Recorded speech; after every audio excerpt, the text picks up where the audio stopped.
Alright guys, the video I'm going to be making today is going to be a little bit different. Somebody was asking me how I made my homemade tools.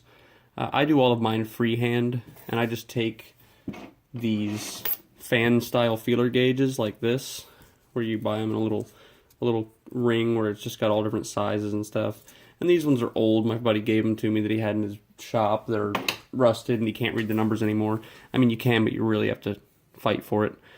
So I just pick the size that I want, and I do it all freehand with the Dremel tool. I'm going to see if I can mute the audio on here. I don't think I can. So just bear with me on the sound. If you're wearing headphones or something, turn the volume way down because it is going to be loud. What you need is, you need your tool, you need a cutoff wheel on your Dremel, you need a cup of water for dunking because the metal is going to get hot, and if it gets too hot you can ruin the temper and the metal won't be, it won't be durable enough to hold up to continuous use as a pick. So there's going to be sparks and volume.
Just a moment while I change my cutoff wheel. That one has expired.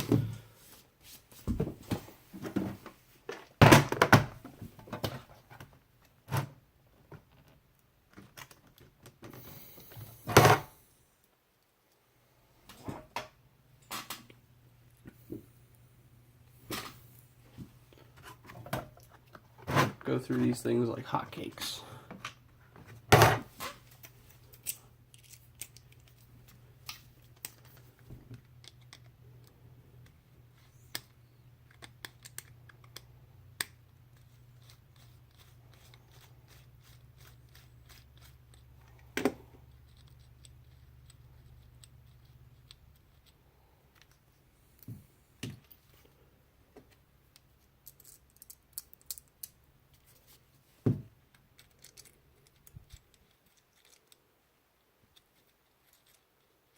You're probably looking at this going, man, this guy is totally destroying his desk.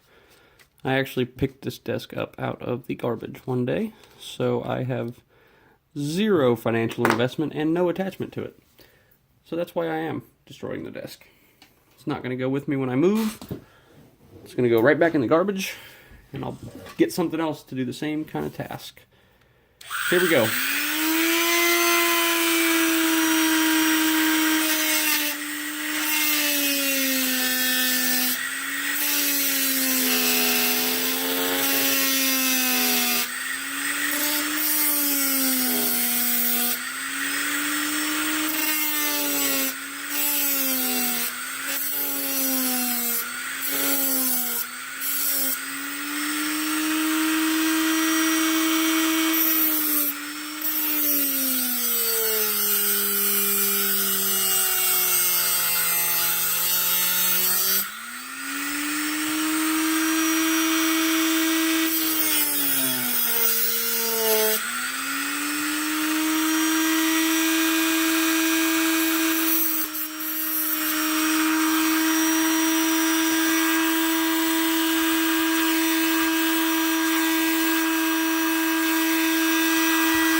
Okay.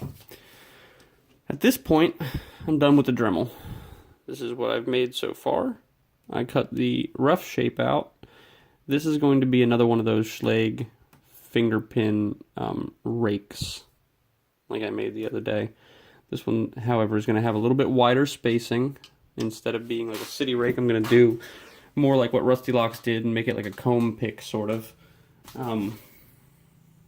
So what I do is, this has got a lot of rough edges on it now. You don't want to get stabbed with those metal shards.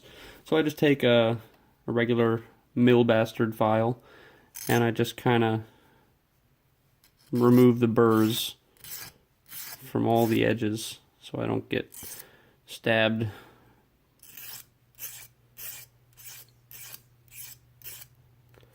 I also like to round these corners because these don't always come out smooth, and you don't want to have rough edges going into a lock. You'll scrape the brass and the tool might get stuck, so it's always best to just take some preventative measures and round everything off. Okay, and then we'll do, this is the side I already did, and then we'll do the other side here, removing any burrs.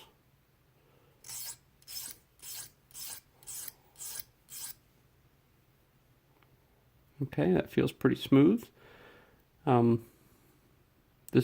These burrs that are in here, in this little recess here, I'll remove in a few minutes with the other tool. But you can see there's still some kind of rough stuff. You can actually see one of the little metal burrs sticking off right there.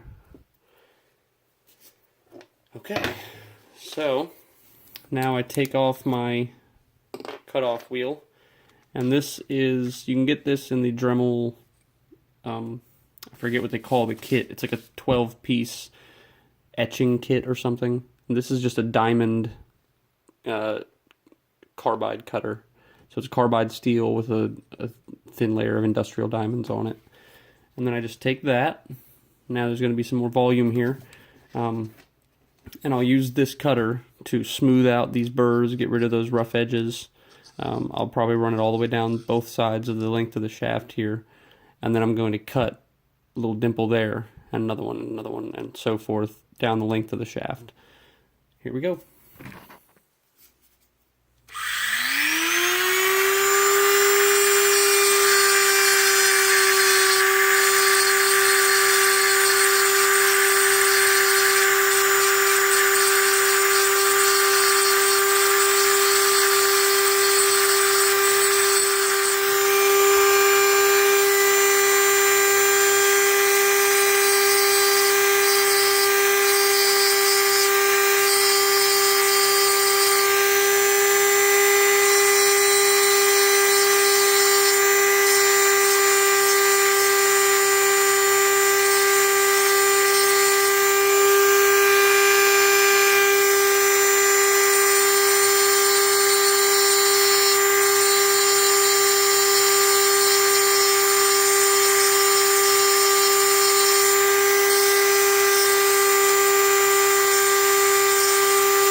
it hasn't come out quite the way I was anticipating. It still looks a little bit more like a city rake, but it's much better defined. Now again, there will be burrs after that, so I'm going to go along and just give it a few strokes with the file. Try to remove those burrs and smooth the sides down a little bit, kind of as a pre-sanding measure. And then we'll give you the close-up of the profile. I'm also, because I didn't like how the other one was kind of cutting in to the pins, I'm also going to take the file across the tops of these to flatten them out a little bit. So I'm just going to do a couple light strokes. The file's gripping quite a bit, so just bear with me. Do a couple of light strokes across the surface to kind of smooth those edges down, round them off a little bit. And the sandpaper will do the final rounding. But here's what we have now. Give me a second. And then I do use a caliper, digital caliper, to measure everything. Here we go. You can see that we're zeroed out there. This is just if anybody wants the specs, I can give them to them. So the shaft is 1.18 millimeters, which is 0.465 thousandths of an inch. Up here it should be pretty similar. I try to cut pretty straight. 0.495, so I'm a little bit thicker there. The depth of the bottom of the valleys is 36 thousandths. The thickness of this was 17 when I began. It's 17 now, so I haven't altered the thickness in any way. And the length, the total length, which I could probably measure with a ruler easier than I could measure with this, but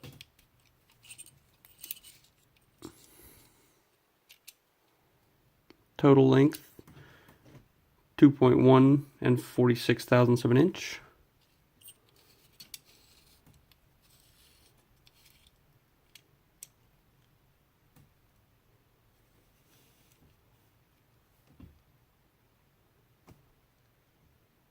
And this is 18 hundredths of an inch.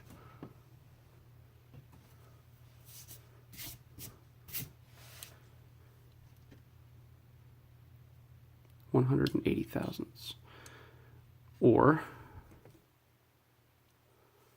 4.57 millimeters.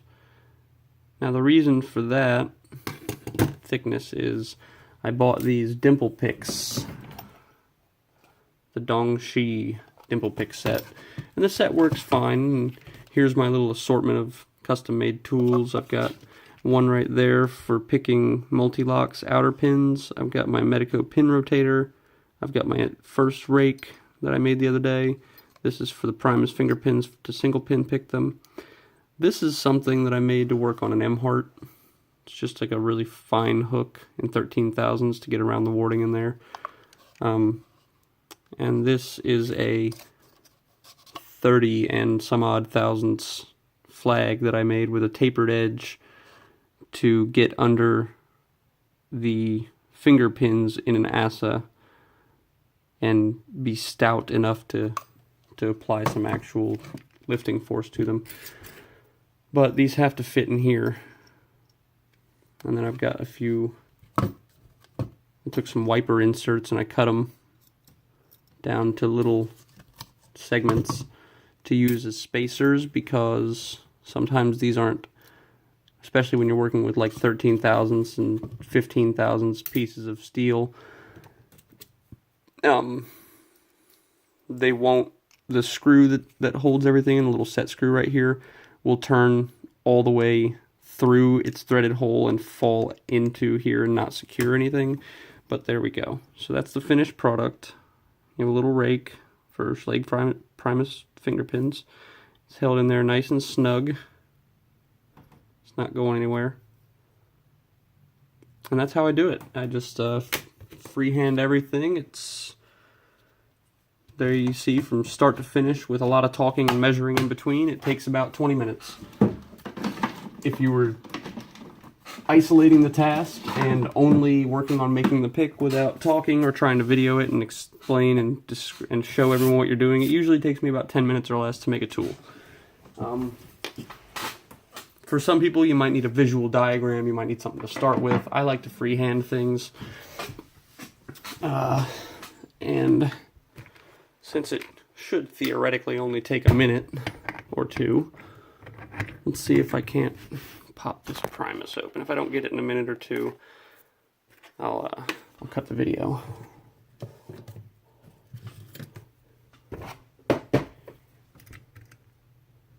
This is the same Primus.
I've been having this problem lately where I've been picking all these high security locks, and then when I go back to pick a regular lock, I have a lot of difficulty with standard drivers.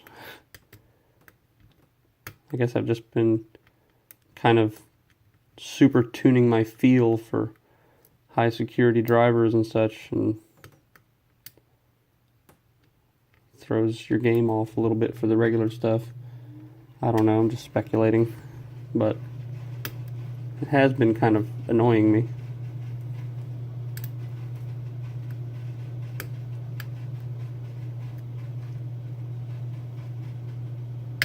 There we go. Now we'll use my newly made rake. There it is again. And we'll see if we can't get this thing open. I went a little thicker this time. I went 17 thousandths based on Rusty Lock's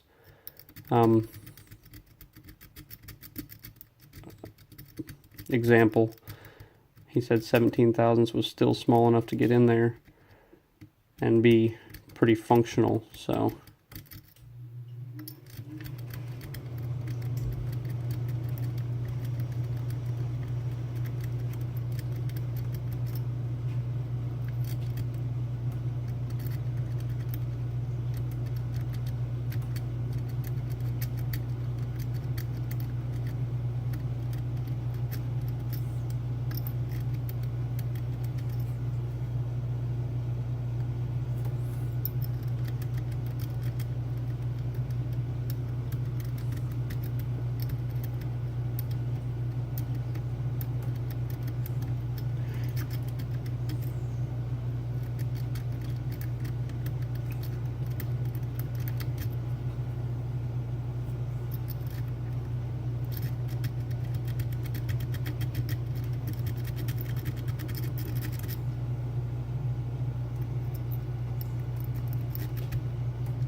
Set screw isn't tight enough. I'm spinning and wiggling.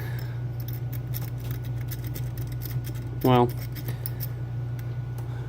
I guess it looks like I'm not going to get it this go around, at least not on this video, but all this video really was just a tutorial on making homemade picks with minimal tools. You know, I don't have a workshop. I live in a very small apartment. It's just me, so you know, I don't have space or time or money to invest in a full-scale machining shop operation, or even something moderate. I will eventually, I'm sure, because this is a hobby that has really stuck with me. But for now, what I have works just fine. Gets the job done.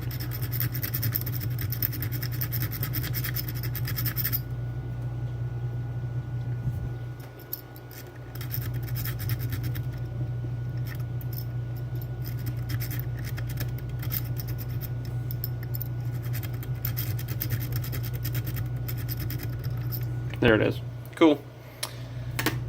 Alrighty, guys. There you go. Tool, how I make my tools from start to finish with a tutorial on its function, or demonstration of its function. You can see that in some cases they're pretty simple. In other cases they can become pretty elaborate. This is the one that I made for picking the outer pins of a Primus, or of a multi-lock.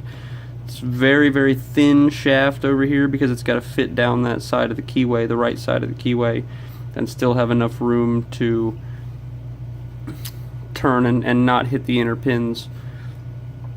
It works pretty well. This one took me a couple of attempts. I messed the first one up so bad I threw it away. It wasn't useful for anything really. And this is some pretty thick material. Anyway, I'm sorry, I'm rambling. Thank you for watching. If you have any questions or if you want any advice on doing this for yourself, just let me know, and if it wasn't explained well enough in the video, just ask me and I'll try to do a little better. Thank you. Have a nice day, guys.